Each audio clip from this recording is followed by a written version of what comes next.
A principal razão que faz você estar aqui é porque Deus te trouxe até aqui. O Senhor planejou a sua vinda até aqui. Lá na eternidade, o Senhor já planejou que você estaria aqui essa noite, ouvindo a palavra de Deus, louvando a Deus conosco. E lá na eternidade, Ele planejou que falaria ao seu coração. Ele planejou que usaria a palavra dEle para ministrar a sua vida, para ministrar ao seu coração. Então, já que é um planejamento divino e não humano, já que foi Deus que te chamou até aqui para que você estivesse nessa noite, nesse dia especial, ouvindo a voz de Deus, eu quero fazer um desafio para você, para que você cumpra aquilo para o qual o Senhor te trouxe aqui. Esteja atento, não somente com os seus ouvidos atentos, mas a sua mente atenta, seu coração aberto para ouvir aquilo que Deus tem a nos falar. Esse ano, nós estamos abordando o tema Vivendo o Reino de Deus, e é por isso que você está vendo essa bandeira ali hasteada nessa parede, porque há uma intenção do nosso coração de nos aproximarmos cada vez mais de uma vivência completa, plena, desse reino de Deus aqui na Terra. Semana que vem a gente vai falar sobre esse reino que é um reino espiritual, e a gente vai tratar melhor desse assunto. Mas é importante dizer nessa hora que esse reino de Deus, ele não é um reino físico. Não estamos aqui pleiteando eleger um rei para Cosmos, para o Rio de Janeiro, para o Brasil. A gente não quer estabelecer em algum lugar um trono para que esse rei, para que esse humano sente. Não é essa a nossa intenção. O reino de Deus é um reino espiritual, ele já existe, o rei já reina, e muitas pessoas fazem parte desse reino porque seguem a esse rei. As pessoas que seguem a esse rei, as pessoas que caminham em direção a ele, as pessoas que amam esse rei, as pessoas que estão dispostas a morrer por esse rei, elas já fazem parte desse reino. E a nossa intenção, a intenção do meu coração, do coração de Deus, e eu espero que seja do seu coração também, é cada dia mais a gente se parecer mais com esse reino que Deus quer que seja revelado nessa terra.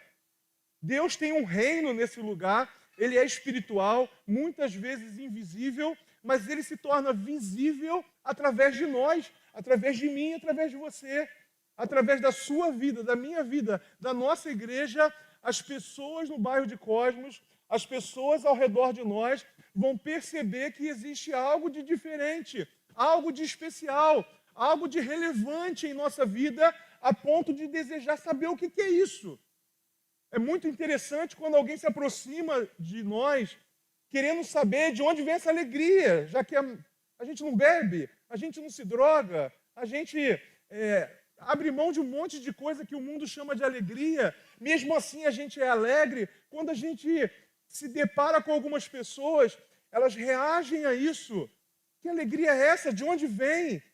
Como é que vocês vão num sepultamento de alguém e ao invés de vocês só chorarem, lamentarem, quererem se jogar no buraco, vocês estão cantando louvores ao Deus de vocês, vocês estão se alegrando, vocês estão lendo a palavra de Deus, vocês estão confortados de uma maneira que a gente não consegue estar quando a gente se despede de alguém. O que há de relevante e diferente na sua vida? Isso é o reino de Deus sendo revelado em nós.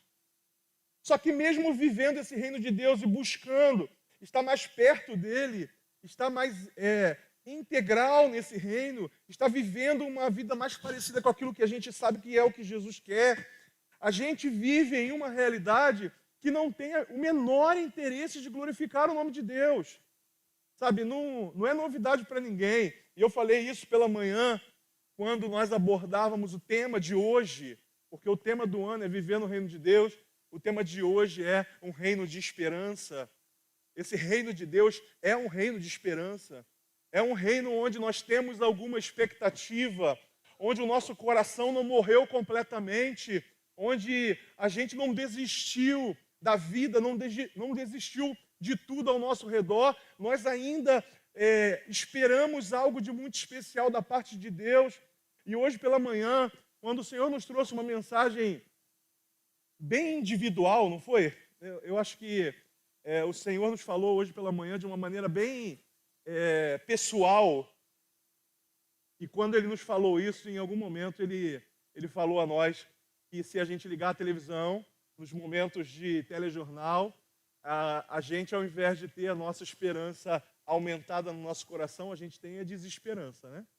Se você não teve a oportunidade de estar aqui hoje pela manhã, eu quero convidar você depois a lá no YouTube, ver o culto de hoje de manhã, ouvir a mensagem, porque eu creio que Deus pode falar ao seu coração a respeito daquilo que você está vivendo como indivíduo, o momento que você está vivendo, e eu creio que Deus pode te dar esperança através da palavra que Ele trouxe a nós hoje pela manhã. Agora pela noite, é um assunto mais global, é um assunto mais de grupo, é um assunto mais de igreja, um assunto mais de comunidade. Se a gente olhar para a realidade que está ao nosso redor, existe uma chance muito grande da gente ficar sem esperança.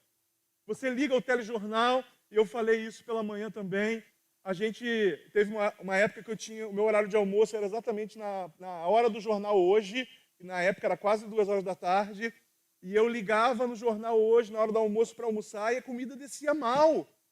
Porque você só ouve tragédia, você só ouve a respeito de morte, você só ouve a respeito de violência. É pai contra filho, é filho contra pai, é guerra, é um acúmulo de notícias ruins que vem ao nosso encontro tentando fazer com que a gente perca a esperança. Olha o que tem de gente aí caindo na depressão, caindo na ansiedade, caindo na crise de pânico, como é que chama? Pânico. É pânico mesmo, né? Quando a pessoa entra em pânico, ela tem um nome que dá. Síndrome, obrigado, meu querido.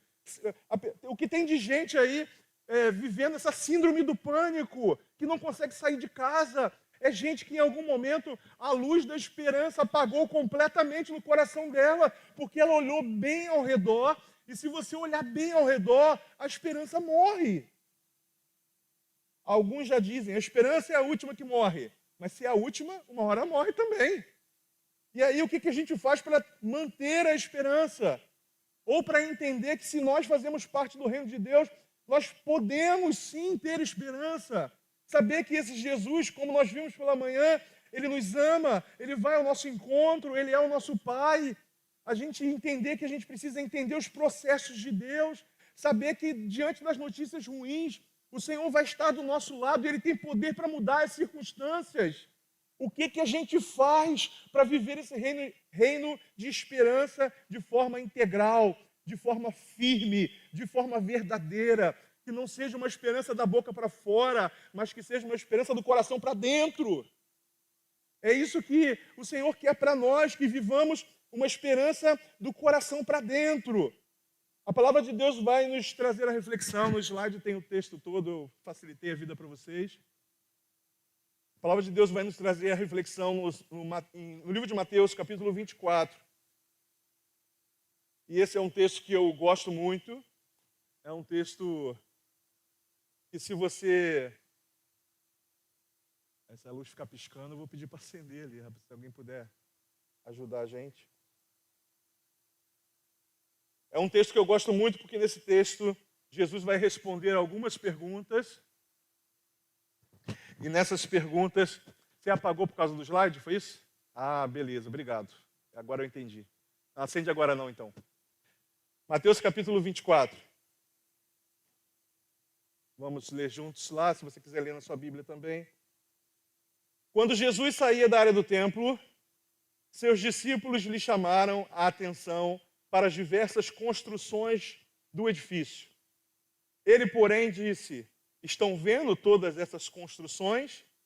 Eu lhes digo a verdade. Elas serão completamente demolidas.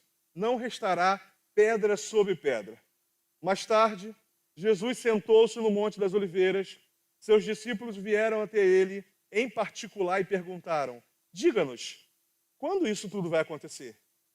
Que sinal indicará sua volta e o fim dos tempos?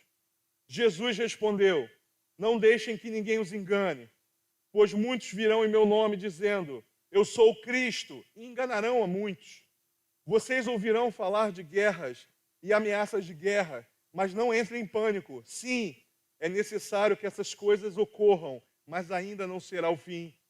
Uma nação guerreará contra outra e um reino contra o outro. haverá fome e terremotos em várias partes do mundo. Tudo isso, porém, será apenas o começo das dores de parto. Então, vocês serão presos, perseguidos e mortos por minha causa. Serão odiados em todo o mundo. Muitos se afastarão de mim e trairão e odiarão uns aos outros. Falsos profetas surgirão em grande número e enganarão muitos. O pecado aumentará e o amor de muitos esfriará. Mas quem se mantiver firme até o fim será salvo. As boas novas a respeito do reino serão anunciadas em todo o mundo, para que todas as nações as ouçam. Então virá o fim. Eu vou dar um pulo no texto até o verso 30, que vai dizer: então, por fim, aparecerá no céu o sinal da vinda do Filho do Homem, e haverá grande lamentação entre todos os povos da terra. Eles verão o Filho do Homem vindo nas nuvens do céu, com poder e grande glória. Contudo, ninguém sabe o dia, nem a hora em que essas coisas acontecerão. Nem mesmo os anjos do céu, nem o Filho, somente o Pai sabe. Quando o Filho do Homem voltar, verso 36 e 37, que eu estou lendo agora. Quando o Filho do Homem voltar, será como no tempo de Noé, nos dias antes do dilúvio. O povo seguia sua rotina de banquetes, festas, casamentos, até o dia em que Noé entrou na arca. Não perceberam o que estava para acontecer, até que veio o dilúvio e levou a todos. Assim será na vinda do Filho do Homem. Amém? Feche os seus olhos mais uma vez.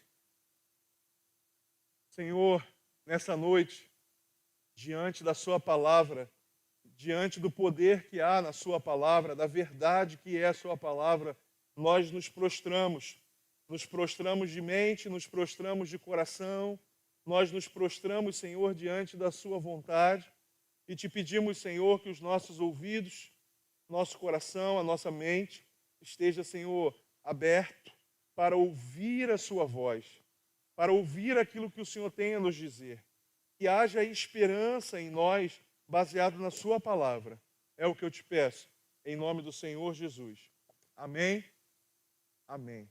Irmãos, a palavra de Deus, ela está nos contando aqui nesse texto que Jesus estava reunido com seus discípulos e em algum momento, antes de eles chegarem no Monte das Oliveiras, os discípulos fazem menção ao templo que havia sido construído, um templo fabuloso, um templo grandioso, algo que era motivo de muito orgulho para eles, como talvez a gente tenha um pouquinho de orgulho com esse templo novo aqui, que ainda não tem um ano. A gente olha para ele assim com apreço, com um carinho especial, porque é a realização de um sonho. Os judeus estavam olhando para aquilo, os discípulos estavam olhando para aquilo, e eles mostram para Jesus esse templo, essa obra, essa construção. E aí, quando eles mostram para Jesus e falam: olha como é bonito, olha como é grande, olha como é formoso, olha como é maravilhoso. Aí Jesus joga um balde de água fria neles. Porque Jesus fala para eles assim: olha bem o templo, não vai sobrar pedra sobre pedra. Esse negócio tudo vai ser demolido. Baseado nessa resposta de Jesus, obviamente uma resposta que incomoda o coração dos discípulos. Imagina você, Jesus falando para a gente assim: olha, em menos de um ano eu vou demolir isso aqui tudo. A gente ia ficar com o coração bem aflito, né, de imaginar: por que, Senhor? Será que o Senhor vai nos dar um outro lugar para a gente construir um templo maior? Será? O que o Senhor quer fazer nesse negócio? A gente ia ficar com o coração aflito. Então, os discípulos, assim que eles têm a oportunidade, e é no Monte das Oliveiras que essa oportunidade surge, eles perguntam para Jesus quando é que isso vai acontecer? Como é que essas coisas vão acontecer?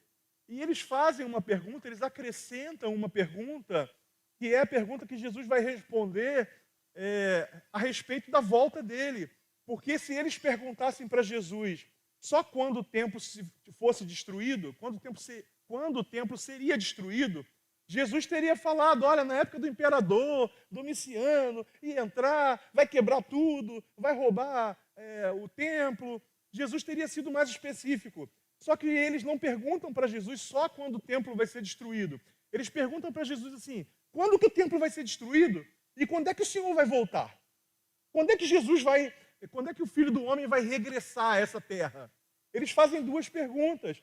Então, por isso, se você ler o texto do capítulo 24 todo, e vocês viram que eu dei uma pulada ali do verso 16, 17 até o verso 30, Porque Jesus ele explica em paralelo os dois momentos. O momento em que Jerusalém é invadida e o templo é destruído, ele explica isso. Ele até dá algumas explicações assim, olha, se você estiver no telhado da sua casa e Jerusalém foi invadida, você nem entra para sua casa não, se mete o pé, corre dali, porque você vai salvar a sua família se você fizer isso. Ele dá umas instruções a respeito da destruição do templo. Mas hoje a gente quer se focar nessa volta de Jesus, porque essa é a maior de todas a nossa esperança. De todas as esperanças que você tem na sua vida, talvez de uma vida melhor, de uma vida mais próspera, mais abundante, mais abençoada, de retorno dos seus filhos para o caminho do Senhor Jesus, de conversão de alguém, de um parente, de alguém que você tem orado por ele, que você tem convidado para estar aqui, para que Deus toque o coração deles. De todas essas esperanças que você pode ter, a maior de todas as esperanças é a volta de Jesus, porque a volta de Jesus não muda só um quadro da sua vida, a volta de Jesus muda toda a realidade, muda todo o contexto. Uma coisa é você querer que algo mude na sua vida diante do mundo mal, mas a volta de Jesus muda o mundo mal. A volta de Jesus muda tudo ao redor. Então, a volta de Jesus é a nossa maior esperança. O reino é o reino de servos que aguardam essa volta. A gente sente a presença espiritual de Jesus nesse lugar, amém? Eu senti a presença de Jesus aqui nesse lugar, mesmo não o vendo com os meus olhos, eu senti no meu coração, a minha pele refletiu isso, e eu tenho tido esse costume, eu sinto a presença do Senhor, me vem aquele arrepio, assim, da cabeça até os pés. Eu não sei se isso acontece com você, ou com você é diferente. Tem gente que sente o coração aquecendo, o coração batendo mais forte, igual quando está encontrando a namorada ou o namorado. Tem gente que sente as mãos formigando. Eu não sei como é que acontece, ou se você não sente nada disso, mas percebe que tem algo especial quando a igreja se reúne. E isso é maravilhoso, a gente sentir a presença de Deus, os ministérios cantando e a gente sentindo ali a presença do Senhor, cada um do seu jeito. É ótimo saber que Jesus já está nesse lugar. Mas, irmãos, é mais maravilhoso saber que Ele vai voltar. E enquanto hoje nossos olhos não veem, a Bíblia diz que todo olho verá. E toda língua confessará que Jesus Cristo é o Senhor. Olha que coisa maravilhosa. Por isso que essa é a nossa esperança. Eu quero entender nesse texto, olhando para essa história de Jesus e seus discípulos, conversando, eu quero junto com vocês chegar à conclusão de que podemos sim ter esperança, podemos sim renovar a nossa fé e renovar a nossa esperança, baseado naquilo que Jesus ensinou para os seus discípulos. Porque se eu falo que Jesus ensinou para os seus discípulos, eu estou incluindo a gente nesse negócio. Amém? Você não faz parte desse grupo, desses discípulos que estão ali sendo ensinados por Jesus? Logo nos primeiros versos, quando Jesus está respondendo para os seus discípulos a respeito do templo, e ele diz, olha, vai ser tudo demolido, não sobrará pedra sobre pedra. Eu quero que a gente reflita nesse texto. Jesus está respondendo a uma pergunta sobre algo físico. Jesus está respondendo a pergunta dos discípulos a respeito de algo material. É um templo, é um edifício, é uma construção. E aí Jesus pega a supervalorização que os discípulos estão tendo a respeito daquela construção e ele fala para os discípulos, olha, isso aí que vocês estão venerando, isso aí que vocês estão adorando, que vocês estão amando, que vocês estão admirando, isso aí não vai sobrar pedra sobre pedra. Quando Jesus fala isso, Jesus não quer apenas frustrar os seus discípulos, ele quer mostrar para os seus discípulos que o que é espiritual é mais valioso do que o que é material. Você entende isso? Eu vou repetir para você assimilar essa informação, porque a partir disso a gente vai construir todo o argumento. O que é espiritual é mais valioso do que o que é material. Hoje, eu não lembro quem, em algum momento, não sei se foi na ministração da Camila de manhã, em algum momento, ou foi hoje à noite, eu sei que eu ouvi essa informação, mas eu não lembro em qual momento foi que se falou, né? Não adianta nada você acumular riquezas, foi agora de noite. Não adianta nada você acumular riquezas, não adianta nada você absorver para a sua vida nesse mundo ouro, prata, porque a Bíblia fala que o ouro e a prata vão se corroer. Não acumuleis tesouro na terra, onde a ferrugem, a traça vai consumir. Acumuleis tesouros no céu, porque lá está bem guardado, lá está bem seguro. A esperança do reino de Deus é uma esperança que vem da fé. A esperança do reino de Deus é uma esperança que não está em alguém com CPF, e não está em alguma coisa que pode se ver com o olho humano. A esperança do reino de Deus não está em algo palpável, algo que você consiga pegar com as suas mãos. A esperança do reino de Deus não está em algo que você pode ver com os seus olhos, porque a esperança do reino de Deus vem da fé. A esperança vem da fé. Se nós olharmos apenas com os nossos olhos naturais, se nós olharmos apenas com aquilo que os nossos olhos conseguem enxergar, não há esperança nenhuma. Não há esperança. Se você liga a TV, você não vê esperança. Se você lê o jornal, você não vê esperança. Se você olha para a humanidade, você não vê esperança. A esperança, ela só pode crescer na sua vida, no seu coração, se você tiver fé. Se você olhar não somente o natural, mas se você olhar o espiritual, o sobrenatural, se você conseguir enxergar o que os olhos que estão no seu rosto não conseguem ver. No slide que vai estar passando aí para vocês, diz que o ponto 1 é a esperança vem da fé. A esperança vem da convicção naquilo que não enxergamos. A Bíblia fala que a fé é a certeza das coisas que não vemos. É a convicção daquilo que a gente ainda não tem. E isso é fé. Quem tem fé tem esperança, porque consegue enxergar aquilo que ainda não viu. Inclusive, a palavra de Deus vai nos dizer que a fé, nós não vivemos pelo que vemos, nós vivemos pelo que cremos. Olha que coisa fantástica. Vai me dizer que isso não é diferente de tudo aquilo que você já viu, porque Tomé, em determinado momento em que falta-lhe a fé, ele chega para Jesus e diz assim, chega para os discípulos e diz assim, eu só vou acreditar se eu vir.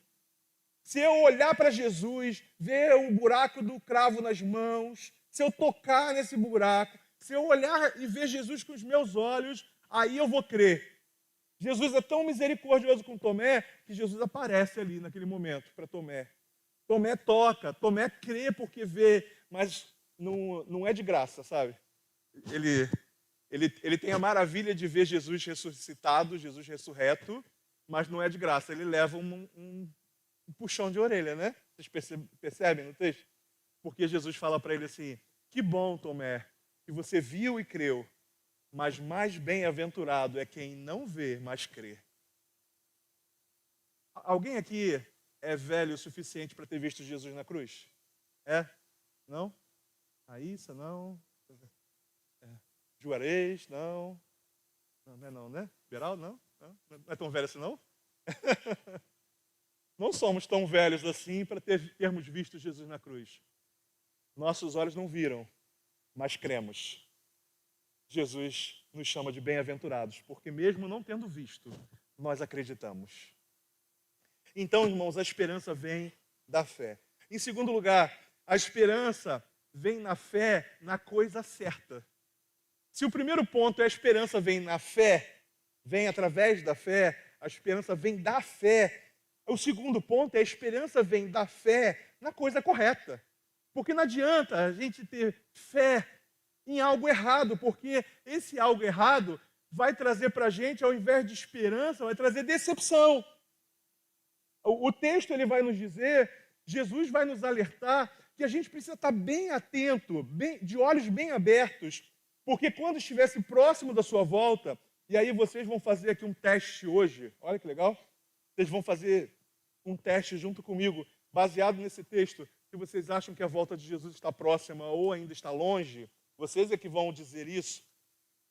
Jesus ele vai nos alertar para alguns problemas que existem, alguns lugares em que as pessoas depositam a sua fé, mas depositar a sua fé nessas coisas é errado. Depositar a fé nessas coisas vai gerar frustração, vai gerar decepção. ao invés de você ter mais esperança, você vai ter menos esperança. Uma das coisas que Jesus fala nesse texto é que na religião não há esperança. Na religião há desesperança. No verso 5, no verso 6, no verso 11 principalmente, ele vai dizer assim, olha, muitos se afastarão de mim, no verso 10. Não, esse não é, esse é o verso 10. No verso 11, vai dizer assim, falsos profetas se levantarão e enganarão a muitos. No verso 5 e no verso 6, ele vai dizer assim, olha, vai se levantar muita gente aí dizendo assim, eu sou o Cristo. Muita gente fundando igrejas, muita gente fundando religiões, muita gente fundando seitas, e as pessoas depositam a sua fé na religião, as pessoas depositam a sua fé na estrutura eclesiástica, e elas vão se frustrar e vão se decepcionar. Olha, eu vou te dizer para você, como um batistão que eu sou, se a sua fé estiver na convenção batista, você está lascado, porque ninguém lá vai morrer por você numa cruz. Mas se a sua fé estiver em Jesus, você está salvo, porque Ele já morreu na cruz por você. E eu estou falando como alguém que ama a doutrina batista e entende a doutrina batista como bíblica, mas a minha fé não precisa e não deve estar se sustentada, amparada na convenção batista, ou em qualquer religião, ou em qualquer denominação, porque se a nossa fé estiver no lugar errado, não vai gerar esperança. Se a nossa fé estiver na religião, não vai gerar esperança. A gente tem que ter fé na coisa certa. A Bíblia fala de 2 homens que tiveram fé na religião e tiveram no encontro com Jesus os seus olhos abertos. Paulo teve os olhos abertos e os olhos fechados. Ao mesmo tempo. Nicodemos, chefe da religião, chefe da sinagoga, era um camarada muito entendido na religião dele. Talvez ele fosse parecido com alguns de nós que estão aqui essa noite, e de repente bate no peito e fala assim, eu já tenho a minha religião. Sabe? É como se você, batistão, batesse no peito e falasse, não preciso dessa esperança que está em Jesus, não. Eu já tenho a minha religião, sou batista. Ou de repente você bate no peito e fala assim, eu já tenho a minha religião, eu sou católico, eu já tenho a minha religião, eu sou espírita. Sabe, você se ampara na sua religião para dizer que você tem fé em alguma coisa. E isso é uma falha. Nicodemos percebeu isso. Quando ele se encontra com Jesus, Jesus olha aquele homem religioso cheio dos apetrechos que os fariseus usavam, os chefes da sinagoga usavam. Jesus desvaloriza tudo aquilo ali que é visual e fala para ele assim, Nicodemos, você precisa nascer de novo. Aí Nicodemos, como assim? Sou homem velho, como é que eu vou voltar para o útero da minha mãe? Isso é impossível. Aí Jesus fala assim, você tem que nascer da água do Espírito. Você tem que nascer espiritualmente falando. Você tem que viver uma nova realidade. Aquilo que os olhos não podem ver. Você não vai voltar a ser um bebezinho fisicamente, mas você vai passar a ser uma criança espiritual, nascendo, renascendo no reino de Deus e vivendo a sua vida, uma nova realidade. E não importa se você tem 30, 40, 50, 60, 80, 90 anos. Se você se entrega a Cristo, você ganha uma nova vida. Então não está na religião. Paulo era tão religioso antes de se converter. Paulo, que também se chama Saulo, ele não muda de nome na conversão, embora você já tenha ouvido isso em algum lugar.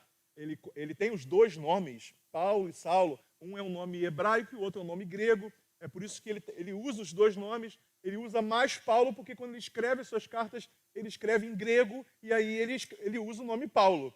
Por isso que algumas pessoas confundem achando que ele trocou de nome. Em nenhum momento ele troca de nome.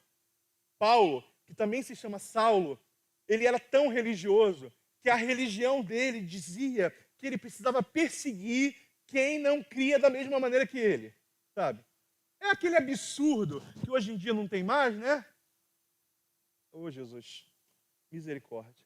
Aquele absurdo que infelizmente hoje em dia ainda tem, de gente que acha que se porque ele crê de uma maneira diferente da minha, eu preciso matá-lo, eu preciso agredi-lo, eu preciso ofendê-lo, eu preciso humilhá-lo. Sabe quando acontece isso? Se passasse alguém aí, de repente, com um turbante na cabeça de branco, na rua Itapaci, em frente à igreja, na hora do culto, Que loucura que seria se todos nós pegássemos pedra para atacar na pessoa porque ela crê de uma maneira diferente, porque ela tem a fé dela depositada na religião dela. Olha que absurdo que seria. Pois é, Paulo era desses.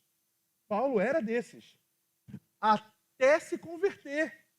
Porque quando Paulo se converte, ele deixa de ser o agressor para se tornar o agredido. Ele deixa de ser o perseguidor para se tornar o perseguido. Quando Paulo se converte, Jesus vira para ele e fala assim: Paulo, você acha que você é o cara, porque você sabe tudo da religião, porque você recebe carta aí de autorização para perseguir, para matar. Paulo, você não é nada. Por que você está me perseguindo? Eu vou transformar você em outra coisa. Eu vou mudar a sua vida. Sabe? Não importa a religião que você tem seguido até agora. No caso de Paulo era o judaísmo. No seu caso eu não sei qual é. Porque nós não estamos falando de religião, pelo contrário, eu estou dizendo, inclusive da Batista, que a religião não pode ser o centro da sua fé. O centro da sua fé tem que ser Jesus Cristo. Então, a esperança vem da fé, foi o ponto 1. E o ponto 2, a esperança vem da fé, mas vem da fé na coisa certa. Não é na religião, também não é na humanidade. Sabe quando você olha para alguém, um homem, um CPF, um rosto, uma mulher, e você deposita toda a sua fé nela, toda a sua convicção nela. A gente que é brasileiro adora fazer isso, sabe? A gente adora depositar todas as nossas confianças em alguém. E eu até entendo quando isso tem a ver com a parte esportiva, né? Você fala, não, meu time vai ser campeão porque o meu camisa 10 é o melhor camisa 10 do Brasil. E você deposita aquela confiança no jogador. E mesmo assim, mesmo que ele seja um craque, você de vez em quando se frustra. De vez em quando ele não acerta, de vez em quando ele erra. Irmãos, a realidade do mundo é uma realidade de ódio. A Bíblia fala que maldito é o homem que confia no homem.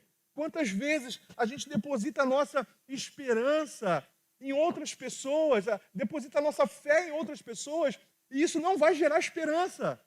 A fé gera esperança, mas é uma fé concentrada no lugar certo, na pessoa certa de Jesus. Se você direciona essa fé para outra pessoa, a chance de você se frustrar é gigantesca. O texto vai dizer no verso 10, muitos se afastarão de mim, me trairão e odiarão uns aos outros. Às vezes, irmãos, acontece um negócio esquisito na igreja.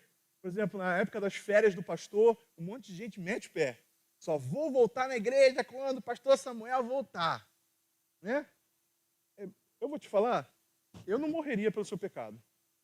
Nem morreria, nem vou morrer pelos seus pecados. Se eu morrer, vai ser por outra causa, mas não pelos seus pecados. A Bíblia vai falar que muitos se afastarão de mim. E eu lembro de um CD do Nelson Ned, quando ele se converteu. Aliás, eu gosto muito desse CD. Que a última música do CD é uma poesia que ele faz. E nessa poesia ele fala assim, olha, quando a gente confia em outros homens, nós somos como dominós enfileirados. Se um cai, os outros caem atrás. Eu nunca mais vou esquecer essa poesia do saudoso Nelson Ned, porque ela me exortou em um momento em que eu, na ausência do meu pai, eu comecei a pensar em escolher pessoas para depositar minha fé nessas pessoas. Não, porque agora é o pastor fulano de tal, é Deus do céu e ele na terra. Você tende a se frustrar. Irmão, se você me admira tanto assim a ponto de depositar a sua fé em mim, é porque você não me conhece muito bem. Porque quando você começar a me conhecer bem, você vai ver que eu não mereço. A gente deposita a nossa fé, a nossa esperança em outras coisas. Esse texto está dizendo, olha, não deposita a sua fé em pessoas, porque elas vão te decepcionar. O verso 10 é muito claro, dizendo, muitos se afastarão, trairão, odiarão uns aos outros. Essa é a realidade do nosso mundo. E por mais que a gente queira, por mais que a gente ore, irmãos, eu não creio em melhora. Eu não creio que a gente vai conseguir, embora eu sonhe com isso. Sabe, eu sonho mesmo, os irmãos sabem disso. Como eu sonho que toda a família do bairro de Cosmos um dia se entregue para Jesus, congregue aqui, na Assembleia, em qualquer lugar, mas se entregue para Jesus, porque eu sei que é exatamente disso que eles mais precisam. O nosso bairro precisa de segurança, precisa de cultura, precisa de educação, precisa de um monte de coisa, mas a maior necessidade desse bairro é Jesus, para pessoas que estão sem esperança. Mas por mais que eu deseje isso, por mais que eu sonhe com isso, eu sei que o mundo não vai se converter. O mundo não vai, de uma hora para outra, e a gente evangelizar, trabalhar bastante. A gente sabe que não vai ser todo mundo que vai crer. Infelizmente, nem todo mundo vai crer em Jesus. E aí, se a gente se ampara nisso, se a gente se apaixona ao ponto de achar que a nossa fé precisa estar concentrada em alguém, a nossa fé também vai estar concentrada na coisa errada e a gente vai se lascar. A gente vai se ferrar. A nossa fé, a esperança que vem da fé precisa estar não na coisa errada, mas precisa estar na coisa certa. Em terceiro lugar e último, a esperança vem da fé na pessoa certa, Jesus. A esperança vem da fé na pessoa correta, naquela que não vai te frustrar, naquela que não vai te decepcionar. Olha, você pode citar 300 nomes de pessoas de confiança, da sua confiança, mas eu te garanto que nenhuma delas chega ao pé de Jesus. Nenhuma delas se compara a Cristo. Porque se tem uma coisa que Cristo é a pessoa que a gente pode confiar. É aquele que a gente pode depositar a nossa fé, a nossa esperança. O verso 13 vai dizer, mas quem se mantiver firme até o fim será salvo. Existe uma realidade em que nós vivemos, o reino de Deus está sendo implantado na nossa vida, no nosso coração, na nossa família. A tendência é, cada vez que o mundo fica mais na escuridão, mais seja estranho o nosso comportamento, mais será estranho o nosso comportamento, porque se existe luz em nossa vida e o mundo está em trevas, obviamente que isso vai incomodar em algum momento, isso vai conflitar em algum momento. Não tem como a gente se tornar amigo do mundo no sentido de que um dia a gente vai concordar com tudo que o mundo faz e o mundo vai concordar com tudo que a gente faz. Isso é impossível, improvável, é inviável, porque o padrão bíblico é muito diferente do padrão que o mundo tem seguido. Hoje pela manhã nós vivemos em uma cultura onde as crianças estão sendo bombardeadas com pornografia, onde não existe mais respeito às autoridades, ninguém respeita mais ninguém, onde o certo é o errado e o errado é o certo. Até brinquei pela manhã dizendo que daqui a pouco a gente vai ver o poste fazendo xixi no cachorro, por causa da inversão que a gente tem. A gente está vivendo em um mundo que está naufragando em um mar de escuridão. É claro, vai ter gente nesse mar aí que vai ser salvo, que vai agarrar o bote salva-vida que é Jesus e vai mudar a sua vida. Graças a Deus, vai ter sim. Vai ter muita gente que vai agarrar esse bote salva-vida aí, que se chama Jesus, e vai ter a vida salva. Mas, infelizmente, vai ter gente que nunca vai querer. Que mesmo sendo explicado para ela da melhor maneira possível, com as palavras mais claras, mostrando que só existe esperança, só existe solução em Jesus Cristo, ainda assim, haverão algumas pessoas que vão dizer, tá bom, mas eu não quero. E o que a gente pode fazer? Forçar? De maneira nenhuma. Um dos princípios batistas, inclusive, é a fé voluntária. Nós cremos, amém. Não vamos forçar ninguém a crer igual a gente crê. O reino de Deus é algo que deve ser buscado no presente e será plenamente vivido no futuro, porque embora a gente esteja se esforçando para viver o reino de Deus agora, e a gente vai melhorar essa taxa de 15% aí do suco da caixinha, né? Que não é suco natural, mas é só 15% de suco, a gente vai melhorar essa taxa, vamos ser mais suco de Deus, mais suco do reino de Deus até o final do ano. Mas, irmãos, nós não vamos conseguir, infelizmente, alcançar ali a plenitude. Mas isso vai acontecer um dia, mas não pelo nosso esforço, quando Jesus voltar. Quando Jesus voltar, a realidade muda. Quando Jesus voltar, as coisas se aperfeiçoam, o mundo ao redor se aperfeiçoa. E por que a gente precisa crer que Jesus vai voltar, se desde a época que a minha avó, que frequentava essa igreja, já se falava sobre isso, mas Jesus ainda não voltou? Por que eu devo acreditar? Ei, vamos pesquisa rápida? Por que você deve acreditar nisso? Hã? Porque ele disse. Mas ele dizer que vai voltar, nos garante que ele vai voltar? Sim, por quê? Porque ele é fiel. Porque Jesus nunca mentiu. A Bíblia fala, Deus fala que o Messias viria. Ele veio. A Bíblia fala que o Messias morreria. Ele morreu. A Bíblia fala que o Messias, que Cristo ia ressuscitar. Ele ressuscitou. Jesus fala que enviaria o Espírito Santo. Ele está aqui nesse lugar. A Bíblia fala que Jesus voltará. Então ele voltará. Você pode até se intimidar com o fato de que você não sabe a hora. E isso te incomoda. Porque a gente gosta de saber a hora. A gente gosta de saber quando vai acontecer. A gente gosta de saber o que está para acontecer. É por isso que a partir do verso 36, ele vai dizer: contudo, ninguém sabe o dia, a hora em que essas coisas vão acontecer. Nem mesmo os anjos do céu, nem o Filho, somente o Pai. Quando o Filho do Homem voltar, será como nos tempos de Noé. Vou refrescar a sua memória. A história é o seguinte: Deus olhou para a terra, viu uma multidão que só pecava, um mundo desgraçado que só queria fazer o mal, gente se matando, se pegando, se destruindo. Bem parecido com o mundo que a gente está vivendo hoje, sabe? É um outro indício de que o negócio está próximo de acontecer. E aí Deus fala assim: olha, eu vou destruir tudo, vou fazer a limpa e vou recomeçar a humanidade por uma família, que é a família de Noé. Aí o livro de Hebreus vai dizer: muito foi pregado e ninguém creu. Porque quando Noé chegou dizendo assim, ó, vai vir uma chuvarada, vai alagar tudo e todo mundo vai morrer, a não ser que você se arrependa, ninguém acreditou. Por que não acreditou? Nunca tinha chovido. A Bíblia fala que até aquele momento a terra era molhada só com orvalho. Essa chuva que caiu, igual terça-feira retrasada que eu fiquei alagado ali na rua Guarujá, essa chuva que cai, que a gente está acostumado a ver, isso não acontecia. Então, quando o pessoal falou: o quê? Isso nunca aconteceu, então não vai acontecer.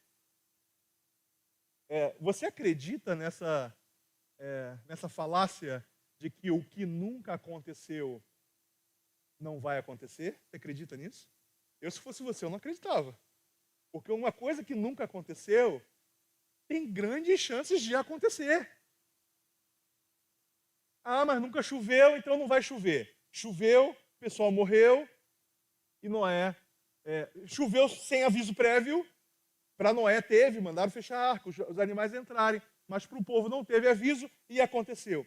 Ah, eu acho que Jesus não vai voltar, porque nunca aconteceu esse negócio de alguém que morreu, viveu há tanto tempo atrás, vir numa nuvem, aparecer no céu e todo mundo vê, isso nunca aconteceu. Então tá bom. Mas quem avisa amigo é. Você pode não saber o horário do próximo trem que vai chegar em Cosmos. Mas uma hora vai passar um trem. Você pode não saber o dia e a hora que Jesus vai voltar, mas uma hora ele vai voltar. Entendeu essa comparação?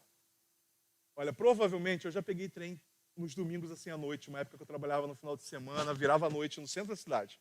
Chegava no centro da cidade, aquele deserto, acostumado a ver aquela movimentação toda. Não sei quem já foi no centro da cidade num domingo, é um breu, assim, terra de ninguém. Passa aqueles negócios assim de capim assim voando, sabe? É um negócio bem deserto, bem deserto. Fica com medo, mais medo do que quando ele está cheio, né? Deserto dá um medo.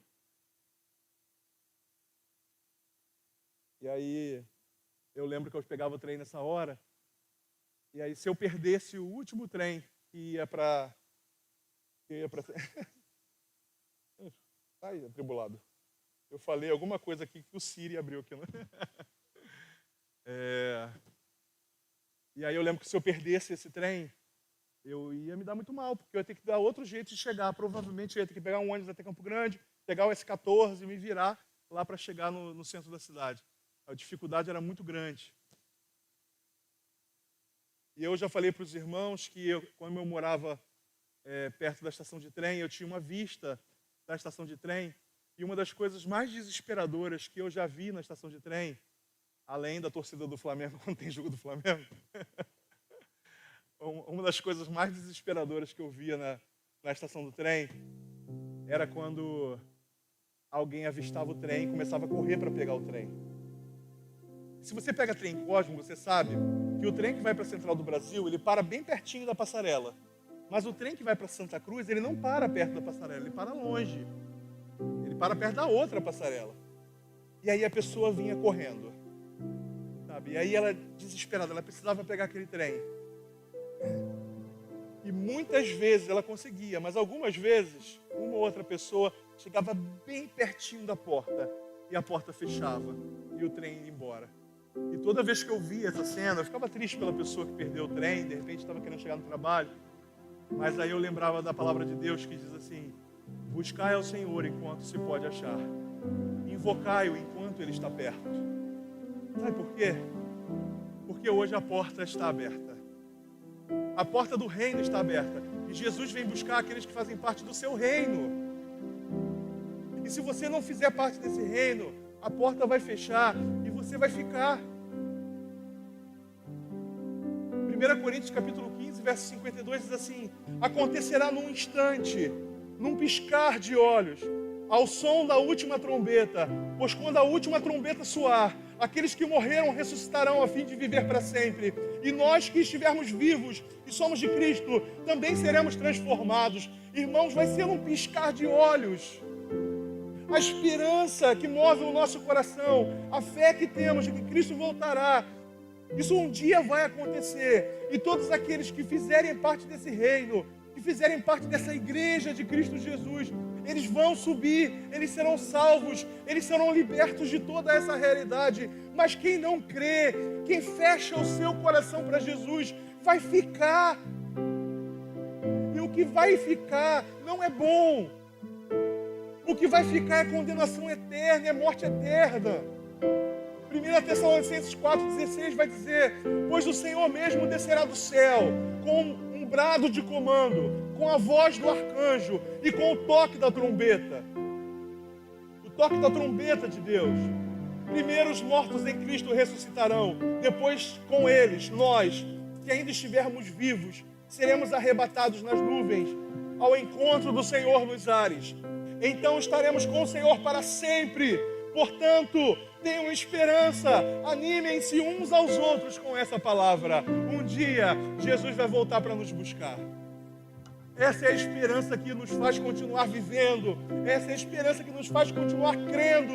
Essa é a esperança que nos faz continuar querendo nos aproximar desse reino e viver para esse rei. Meu amigo, a palavra de Deus hoje foi exposta. O Senhor falou da melhor maneira que Ele poderia falar, usando esse camarada aqui, porque poderia ser melhor se de repente fosse outra pessoa. Mas eu acho que o Senhor essa noite falou de uma maneira muito clara aos nossos corações. Existe esperança, e a esperança é na volta de Cristo. Só que se você não está preparado para essa volta, não tem esperança. Se você não está preparado para esse encontro, não há esperança. Uma vez Jesus contou a história de um homem que ele estava muito bem financeiramente, ele tinha conseguido uma grande plantação, ele estava bem, sabe? Qualquer pessoa que olhasse para ele, naturalmente falando, fisicamente falando, diria assim: caramba, você está vivendo a melhor época da sua vida. E aí Jesus, contando essa história, diz que aquele homem ouve a voz de Deus, e a voz de Deus fala assim para ele: você é louco, você está investindo tanto nos bens materiais, você está investindo tanto aí nos seus recursos, no seu dinheiro, você está ficando doido. Olha o que Deus diz para ele: você é louco, essa noite você vai morrer. Hoje eu vou pedir sua alma. O que você tem preparado? Para quem você será? Onde é que você vai passar a eternidade? A nossa vida aqui é um pedacinho assim de uma corda. E o restante dessa corda, ela é eterna. E aí eu lhe pergunto, não vale a pena tomar nesse pedacinho da corda a decisão certa para salvar a sua alma, para que você passe todo o resto da corda, toda a eternidade, vivendo com Cristo? Ou será que vale a pena você se apegar a tantas coisas desse mundo, crer na religião, crer na humanidade, crer no dinheiro, depositar sua fé em tantas outras coisas e não depositar sua fé em Jesus? Eu posso te garantir, se sua fé estiver em Jesus, você tem motivo para ter esperança. Mas se a sua fé não estiver em Jesus, só lhe resta desespero. E se Deus falar com você hoje da mesma maneira que falou com esse homem? Olha, e se acontecer hoje? E se eu te convocar hoje? Porque quando alguém morre, ele está sendo convocado à presença de Jesus. Aí não é Jesus que volta, é Ele que vai. E se esse encontro acontece hoje? E se Jesus voltar hoje? Hoje pela manhã eu falava que eu estou amando pregar olhando para o bairro por causa dessas janelas. E hoje não dá para ver o bairro por causa da janela é fumê, está escuro lá fora. E se de repente aquela escuridão ali é interrompida por uma luz lá no céu? Um toque de trombeta maior do que todos os nossos instrumentos, mais alto que todos os nossos instrumentos, anunciando a volta de Jesus. Se Jesus determinou que hoje você nem chegaria em casa, a pergunta é: você está preparado para esse encontro? Porque não adianta nesse encontro falar assim: ah, Jesus, mas eu tinha minha religião. Dá uma carteirada em Jesus com a carteirinha dos batistas. Dá uma carteirada em Jesus com a carteirinha da sua igreja, do lugar que você frequenta. Não adianta, Jesus. Para Jesus, essa carteirinha não vale nada. Nem do batista, nem de qualquer religião. O que importa para Jesus é se Ele te conhece. Se você pertence a Ele. É isso que importa, é isso que faz a diferença. Então eu vou, não em meu nome, porque o convite não é meu. Não em meu nome, porque a missão não é convite. A missão não é minha. Não em meu nome, porque a ordem não é minha. A ordem vem do Senhor. E essa é uma ordem de Deus para a sua vida. É uma ordem de Deus para você. E eu tenho dito que não é convite, porque convite você rejeita ou você aceita e tanto faz. Se eu te convido para a minha festa de aniversário, você aceita, rejeita, isso não vai fazer muita diferença na sua vida. Mas se é uma ordem e vem de Deus, não é um convite que você aceita ou rejeita. Você obedece ou você desobedece. Coloca sobre você um peso de responsabilidade muito maior, mas porque é a realidade. Se a ordem vem de Deus, você obedece ou você desobedece. E a ordem é a seguinte: Deus trouxe você aqui hoje para você entregar a sua vida para Jesus. Deus trouxe você aqui hoje para você abrir o seu coração para recebê-lo. Deus trouxe você aqui hoje para você entrar nesse reino de Deus. Eu não sei de quantos reinos você faz parte, mas Deus trouxe você aqui hoje para você entrar nesse reino de Deus, para você entender que Jesus é o Senhor da sua vida, é o Rei, é o Salvador. Então, se essa é uma ordem do céu para a sua vida, e nessa noite a gente abriu aqui uma conexão com o céu, e você está ouvindo a voz dele dizendo: é para você, se renda diante de mim, eu quero a sua vida toda, você todo é meu. Desde o momento que você acordar até o momento que você deitar, tudo que você comer, tudo que você falar, tudo pertence a mim. Se entregue a mim hoje. Essa é a primeira ordem que Jesus está dando aqui essa noite. Então, enquanto a igreja está orando, enquanto eu convoco a igreja em oração nessa hora, para que algo espiritualmente especial e grandioso aconteça aqui essa noite, a igreja está orando por você que está ouvindo essa ordem, para você que está ouvindo esse chamado de Deus. A igreja está orando porque existe nesse lugar uma batalha espiritual acontecendo. O o diabo pondera no seu coração e diz: não, faz isso não. Não é isso que eu quero. Você do jeito que tá tudo bem, está muito bom. Enquanto o Espírito Santo está dizendo para você: a ordem é essa. Arrependa-se, creia no Senhor Jesus e seja salvo. É uma batalha, duas vozes diferentes, duas decisões diferentes. Em uma você obedece a Deus e a outra você desobedece a Deus. Enquanto a igreja ora,